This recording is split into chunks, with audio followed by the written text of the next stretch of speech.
हाय, स्वागत है आप सभी का द इंडियन पाठशाला में। आज हम लोग पढ़ने वाले हैं वन नेशन वन इलेक्शन।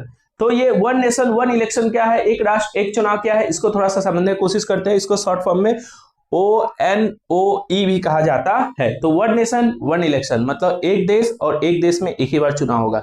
हमारे भारत में मुख्य रूप से क्या होता है, दो प्रकार के चुनाव होते हैं, एक लोकसभा और एक विधानसभा इलेक्शन। ठीक है, जिसके वहां हम लोग प्रीवियस वीडियो में डिस्कशन कर चुके हैं। लोकसभा इलेक्शन जो होता है प्रधानमंत्री के चुनाव के लिए होता है और विधानसभा इलेक्शन जो होता है मुख्यमंत्री के चुनाव के लिए होता है। विधानसभा इलेक्शन जो होता है हर राज्य में अलग अलग समय पे होता है और लोकसभा इलेक्शन जो होता है पूरे देश में एक ही बार होता है। लेकिन अब देखो, एक विधानसभा इलेक्शन करवाने में लगभग एवरेज सरकार का 500 से 1000 करोड़ रुपया खर्च होता है और एक लोकसभा इलेक्शन करवाने में 8000 से लेकर 10,000 करोड़ के आसपास पैसा खर्च होता है। अगर करोड़ में है सब पैसा, ठीक है, 500 से 1000 करोड़ पैसा खर्च होता है।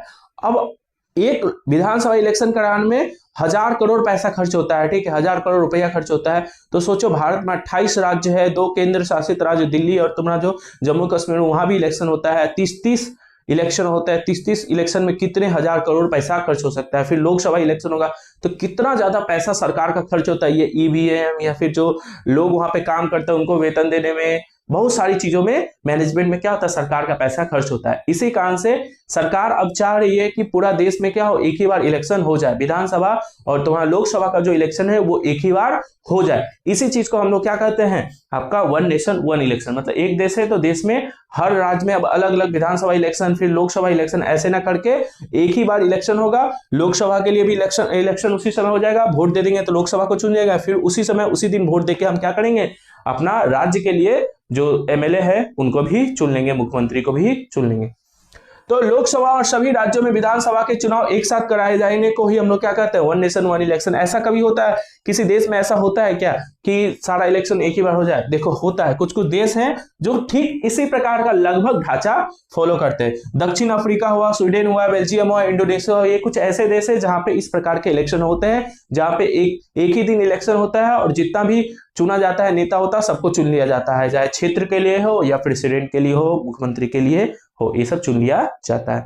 तो कुछ कुछ देश है जहां पे इस प्रकार के सिस्टम है। लेकिन भारत में अभी क्या है कि राज्यों में जो विधानसभा होता है उसका अलग इलेक्शन होता है और जो केंद्र सरकार के लिए इलेक्शन होता है लोकसभा, उसका क्या होता है, अलग होता है। अभी किस प्रकार का सिस्टम है आप लोग जानते हैं कि लोकसभा का चुनाव 5 वर्ष में होता है, राज्यों की विधानसभा का चुनाव भी 5 वर्ष में होता है, लेकिन सभी राज्यों में अलग अलग समय पे होता है विधानसभा का इलेक्शन।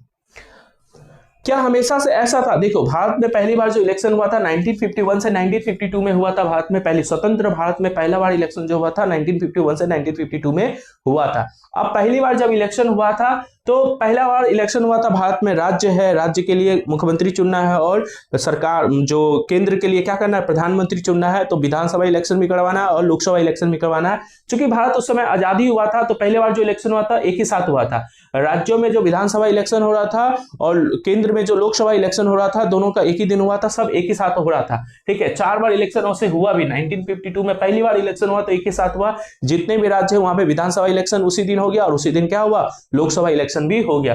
फिर 5 साल बाद 1957 में, 1962 में, 1967 में, ऐसे करके क्या हुआ, 4 बार, लगभग 4 बार क्या हुआ, ये एक ही बार इलेक्शन हुआ। 5-5 साल में इलेक्शन हुआ और एक ही दिन वोटर जाते थे, हमको X पार्टी को केंद्र के लिए चुनना है तो उसको वोट दे दिया, फिर हमको हम चाहते हैं मेरे राज्य में Y पार्टी रहे तो Y पार्टी को दे दिए, या फिर दोनों एक ही को दे दिए।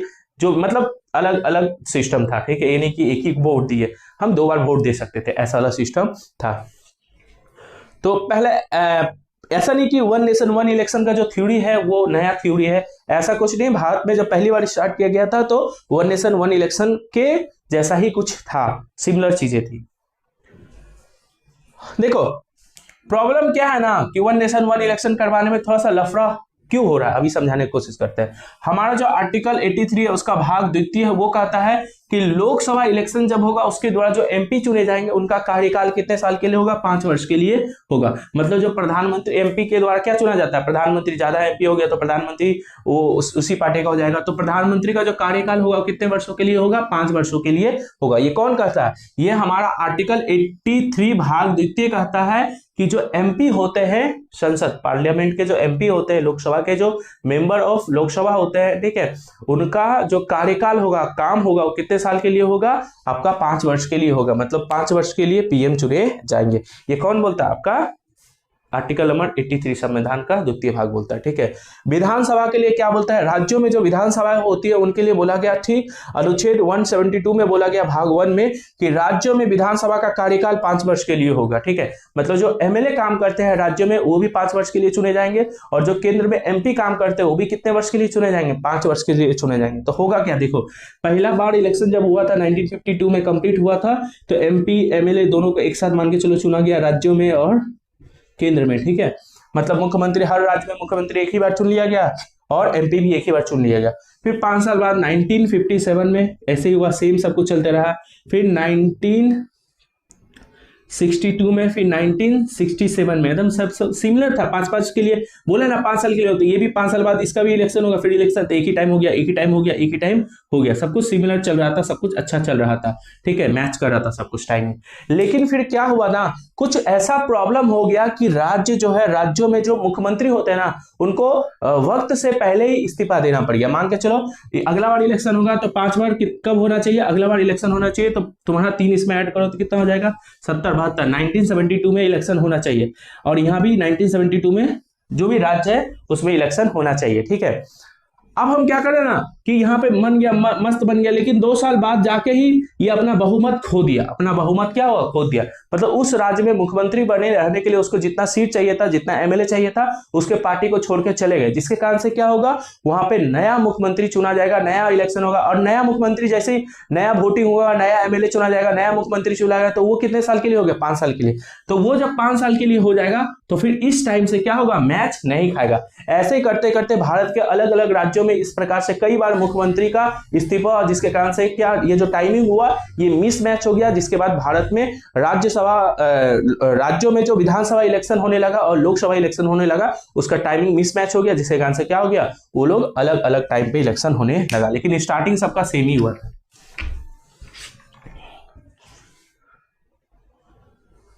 देखो, अविश्वास प्रस्ताव या नॉन कॉन्फिडेंस मोशन किसे कहते हैं, उसको समझने की कोशिश करो। अविश्वास प्रस्ताव वह प्रस्ताव है जिसे विपक्ष मतलब अपोजिशन लाता है, यह बताने के लिए कि उसे सरकार पर भरोसा नहीं। वही बात है कि मान के ये लोकसभा और राज्यसभा दोनों के लिए सेम ही है। ठीक है, मान के चलो हम राज्य का ही बात करते हैं, सॉरी राज्यसभा बोले क्या, राज्यसभा अलग चीज होता है, अगर राज्यसभा कहीं बोले भी तो वो अलग चीज है, हम राज्यों का विधानसभा का बात कर रहे हैं। ठीक है, राज्यसभा केंद्र के लिए होता है। तो विधानसभा या फिर तुम्हारा बोले लोकसभा, अभी हम उन दोनों का ही बात करेंगे। ठीक है, विधानसभा में तुम्हारा एमएलए बैठता है और इसमें क्या बैठता है, एमपी बैठता है। अब मान के चलो यहाँ पे कोई पार्टी है, उसके पास बहुमत जितना चाहिए था उससे ज्यादा एमएलए था स्टार्टिंग में, वो जीत गया, जीतने के बाद क्या हुआ, वो अपना मुख्यमंत्री चुन लिया, लेकिन बीच में कुछ एमएलए उसको छोड़ के क्या हुआ, दूसरी पार्टी में चले गए, जिसके कारण से क्या हुआ, उसका जो सपोर्ट था, बहुमत था, वो चला गया, जिसके कारण से उसको मुख्यमंत्री पद से क्या देना पड़ेगा, इस्तीफा देना पड़ेगा। इसी को हम लोग क्या बोलते हैं, अविश्वास पद, नॉन कॉन्फिडेंस मोशन। और बहुत सारी चीजें हैं, ये कौन लाता है, ये वहां पे जो तुम्हारा विधानसभा है ना, विधानसभा में जो अपोजिशन है, विपक्ष है, वही बोलता है कि तुम लोग का लग रहा है तुम्हारे सरकार पे भरोसा नहीं है, एक बार वोटिंग करा दो। आपस में वोटिंग करता है वो लोग। ठीक है, वोटिंग करता है, जिसके बाद क्या होता है, अगर उतना एमएलए का सपोर्ट उसको नहीं मिला तो क्या हो जाता है, हार जाता है। बस सिंपल सा ऐसे समझो। अगर बीच में हार गया तो फिर इलेक्शन यहाँ पे होगा, फिर ये 5 साल के लिए चुना जाएगा, क्योंकि आर्टिकल नंबर 170 आपका जो 2 है यही कहता है कि 5 वर्ष के लिए उसको चुना जाएगा। ठीक है, अब वो कहता है तो फिर इसका टाइमिंग से क्या होगा, वो अलग अलग हो जाएगा। ठीक है, इसका 5 वर्ष कंप्लीट होने वाले, लेकिन इसका तो बीच से स्टार्ट हो गया ना, जिसके कारण से क्या हो गया, मिसमैच होना स्टार्ट कर गया, जिसके कारण से कई राज्यों में जो विधानसभा इलेक्शन हो वो ये अविश्वास पत्र या फिर कुछ प्रॉब्लम की वजह से इलेक्शन बीच में कई बार हुआ इस्तीफा के बाद, जिसके कारण से लोकसभा के साथ मिसमैच हो गया, टाइमिंग मैच नहीं कर पाया। ठीक है, इसके कारण से क्या हुआ, इलेक्शन, विधानसभा का इलेक्शन अलग टाइम पे होने लगा, और राज्यसभा जो केंद्र सरकार है, केंद्र सरकार के लिए जो लोकसभा का इलेक्शन है वो अलग टाइम पे होने लगा, लेकिन स्टार्टिंग में सब क्या था, एक ही था। अब ये 1 नेशन 1 इलेक्शन पहले चलता था, फिर बीच में खत्म हो गया, फिर बीच में कहां से स्टार्ट हो गया, तो इस विचार की शुरुआत 2014 में प्रधानमंत्री नरेंद्र मोदी जी ने किया था, जो किए थे। ठीक है, भारत सरकार ने विधि आयोग, ठीक है, उन्होंने ही स्टार्ट किया था, इन्होंने ही बोला था कि 1 नेशन 1 इलेक्शन, पहली बार जब जीत के आए थे, 1 नेशन 1 इलेक्शन हम लोग स्टार्ट करेंगे। भारत सरकार विधि आयोग, देखो अब प्रधानमंत्री जो होता है ना, उसको लीगल कामों के बारे में बताना, क्या सही है क्या गलत है, कौन सा नियम बनाना चाहिए नहीं बनाना चाहिए, इन सबको समझाने के लिए एक डिपार्टमेंट होता है। उस डिपार्टमेंट को हम लोग क्या बोलते हैं, विधि आयोग या लॉ कमीशन ऑफ इंडिया कहा जाता है। वो किसके लिए काम करता है, वो प्रधानमंत्री के लिए या उनके जो मंत्री परिषद है उनको सलाह देता है कि क्या लीगल है क्या लीगल नहीं है। ठीक है, तो प्रधानमंत्री जी जब बोले ऐसा कि वन नेशन वन इलेक्शन हम लोग करने वाले हैं, ठीक है, या लाएंगे, तो उनका जो विधि आयोग है, मतलब उनको सही गलत का बात बताने वाले जो लोग हैं, ठीक है, जिनको आर्टिकल का जानकारी है, वो लोग बोले हाँ ऐसा हो सकता है।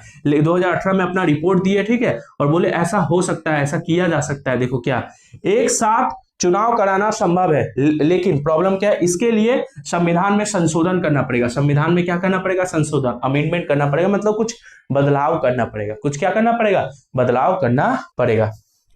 यदि किसी सरकार का कार्यकाल बीच में समाप्त हो जाए तो या तो निश्चित कार्यकाल फिक्स टर्म की व्यवस्था करनी होगी या फिर कुछ समय के लिए कार्यवाहक केयर टेकर सरकार बनानी पड़ेगी। ठीक है, अब देखो इसका मतलब क्या हो, इसी को मतलब समझोगे तो यहाँ पे प्रॉब्लम नहीं होगा। मान के चलो यहां पे 2029 है, 2029 से हम स्टार्ट कर दिए, 2029 से स्टार्ट समझाने के लिए पहले बोलते हैं, बोला संविधान में संशोधन करना पड़ेगा।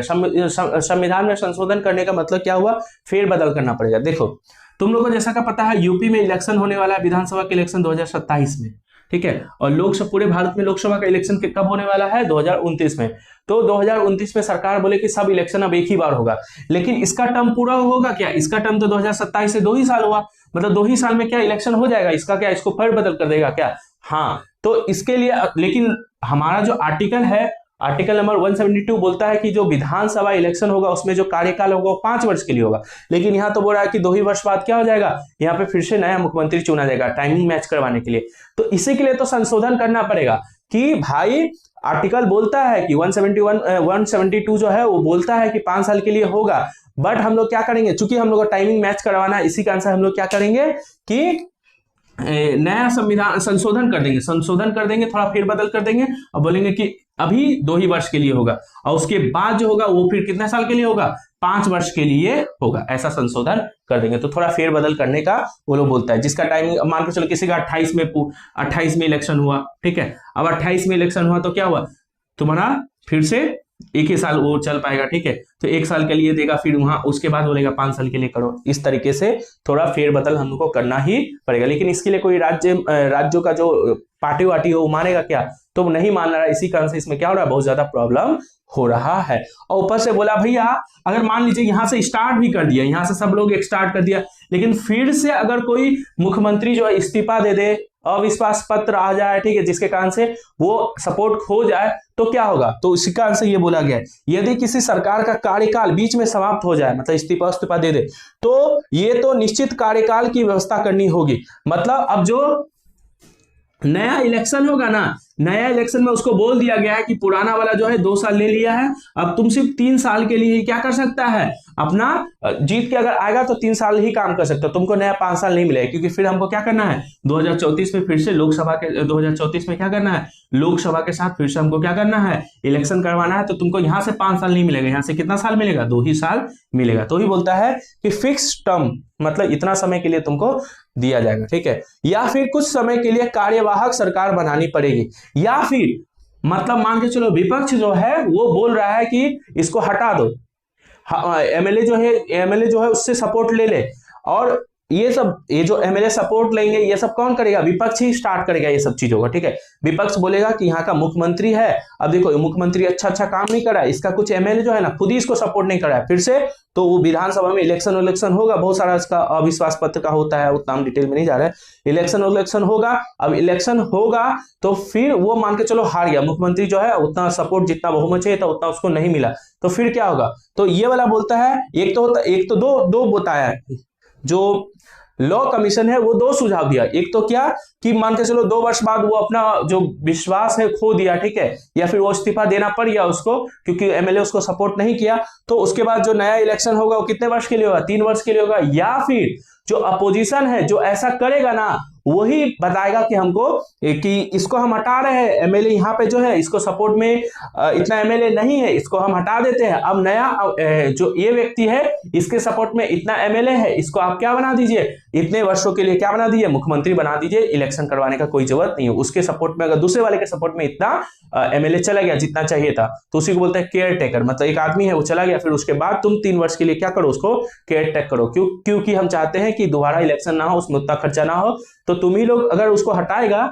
ठीक है, तो तुम लोग इतना बहुमत के लिए इतना एमएलए इकट्ठा करो, तुमको हम क्या कर देंगे, तुमको 3 वर्ष के लिए जो बचा हुआ समय है उसके लिए क्या बना देंगे, आपको मुख्यमंत्री बना देंगे। तो ऐसा प्रावधान करके ये सब चीजों को मैनेज किया जा सकता है। इसके सफल क्रियान्वयन के लिए सभी राजनीतिक दलों की सहमति आवश्यक है, लेकिन इसको सही तरीके से कार्य करने के लिए, सही तरीके से लागू करने के लिए क्या करना चाहिए, जितने भी भारत में विधानसभा इलेक्शन लड़ने वाले जितने भी दल है या फिर लोकसभा इलेक्शन लड़ने वाले जितने भी पार्टी है, उन सबको क्या होना चाहिए, सहमत होना चाहिए, तभी ऐसा हो सकता है। तुमको क्या लगता है, मतलब आप लोगों को क्या लगता है कि ऐसा होना चाहिए, नहीं होना चाहिए?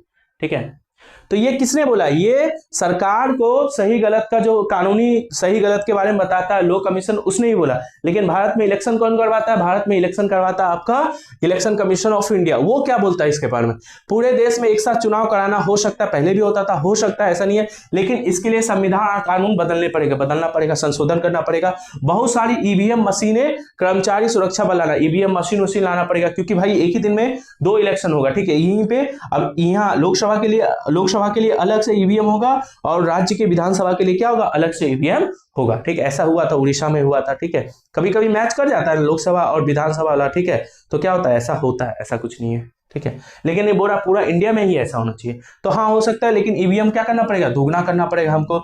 अगर कोई सरकार बीच में गिर जाए तो उसका हल पहले से तय करना पड़ेगा। बीच में अगर 5 साल के लिए चुना गया लेकिन बीच में ही हो गया, तो फिर वहां से नया ना चुन के उसके लिए पहले से ही 2 जो लो कमीशन बताया ना, उस तरीके का बात को पालन करना पड़ेगा। केयर टेकर लाएंगे या फिर हम लोग क्या करेंगे, जो भी फिक्स टर्म, मतलब नया अगर इलेक्शन करवाना भी होगा तो हम 3 साल के लिए ही करवाएंगे, 2 साल वो कर लिया, 3 साल ही कर लिया, इस तरीके से करवाएंगे, पहले ही से सोच के रखेंगे जो भी है, ठीक है। बीच में नहीं, ये नहीं कि करवा दिया फिर बीच में तोड़ दिया, फिर ऐसे ही हो गया। स्टार्टिंग में तो सेम ही था लेकिन फिर प्रॉब्लम हो गया, लेकिन अब जो करेंगे हम लोग सोच समझ के करेंगे। तो अभी तक ऐसा हुआ क्यों नहीं, संविधान बदलना पड़ेगा, क्योंकि इसमें बहुत ज्यादा प्रॉब्लम है। संविधान बदलना पड़ेगा, बोलता है 5-5 साल के लिए होना चाहिए, लेकिन 2 साल 3 साल हम लोग करने वाले, तो बहुत ज्यादा संविधान बदलना पड़ेगा।